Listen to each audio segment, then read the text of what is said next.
到咗3歲，佢哋識得講出自己嘅個人資料。乜嘢名啊？咁你今年幾多歲啊4歲半。咁你係男孩子定女孩子啊？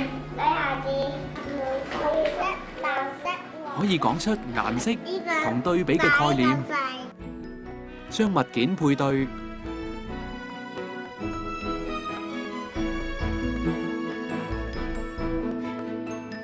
同埋排序。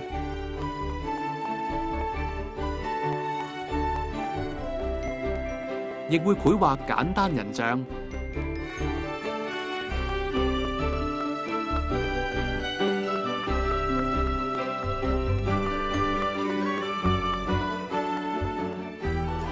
4歲之後，小朋友識得揾出唔合理嘅地方。咩唔啱啊？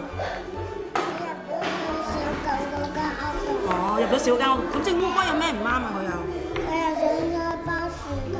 龜識唔識爬樹㗎？或者唔同類別嘅嘢，同類啊？點解車唔同啊？交通工具係啦，原來車咧係交通工具嚟㗎喎。畫嘅人像亦更加細緻。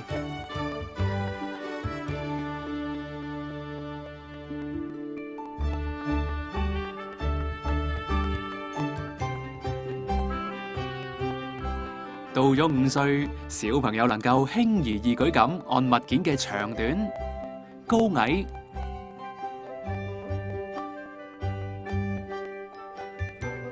闊窄，正確咁排列出嚟。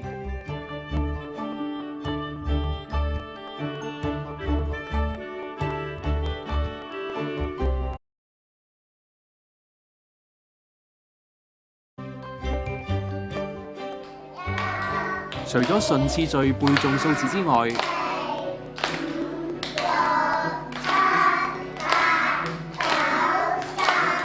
亦能夠掌握到數字嘅一一對應概念，仲可以正確咁數出幾件物件。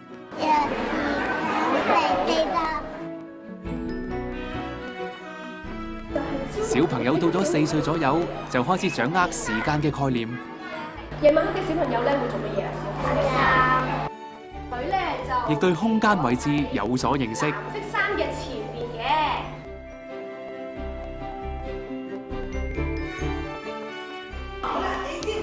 到咗5歲之後，就可以正確咁使用日曆。4月23日。